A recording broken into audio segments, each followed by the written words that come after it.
नमस्कार सर।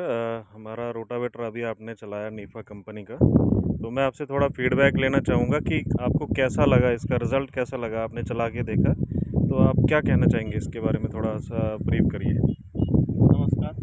मी रामा सरोदे, श्रीरामपूर तालुका, अहमदनगर जिल्हा, महाराष्ट्र. निफा कंपनीचा रोटर आम्ही आत्ताच चालवलाय. अशा जमिनीत चालवला का जिथं दुसऱ्या कंपनीचा रोटर डायरेक्ट असा उड्या मारीत होता. तर याचा रिस्पॉन्स असा आला का हा रोटर ज्यावेळेस चालवला तरी हिने जमीन सोडलीच नाही, वर उचललाच नाही. तो जमीन धरून चालला आणि इतका भारी फीडबॅक दिला त्यांनी का एकदम बारीक हे झाले. हे असं पाहायचं असलं तर इथं लाईव्ह आहे, डेमो घेतलेले आत्ताच. आणि तिकडं ते मोठाले ढेकळं पण आहे.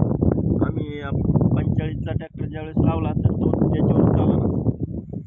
मग या ट्रॅक्टर चालत होता तर रोटर पण त्याला चांगला रिस्पॉन्स भेटला.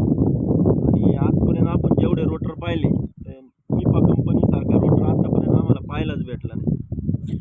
तो इससे पहले जो अभी आपने रोटावेटर चलाया, आपके पास कौन सी कंपनी का रोटावेटर है अभी इससे पहले, जो अभी करंटली यूज़ कर रहे हैं? माझ्याजवळ याच्या आधीचा मास्किओ कंपनीचा 42 ब्लेडचा रोटावेटर आहे. आणि तुमच्याकडे शक्तिमान आणि सोनालिका पण आहे ना? हो हो, शक्तिमान सोनालिकापेक्षा आणि मास्किओपेक्षा पण मला निफा चांगला वाटला.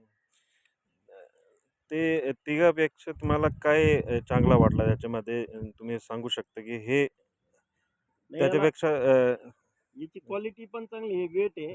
आणि मेन म्हणजे कसं आहे, हा ढेकळाच्या रानात जंप मारीत नाही, हं, जमीन धरून चालतो. जमीन धरून चालल्यामुळं काय होतं, जो ढेकळमध्ये येईन तो चुरल्या जातो. हं, चुरला म्हणजे मागं जमीन बारीक होती. बाकीचे रोटर काय करते, वर उडी मारल्यामुळं खाली ढेकळावर तो टेकतच नाही, त्याच्यामुळे त्याचा भुगा होत नाही. हं. तसं याचा रिस्पॉन्स कसा आहे, हा सोडित नाही, जमीन सोडित नाही जमीन धरल्यावर.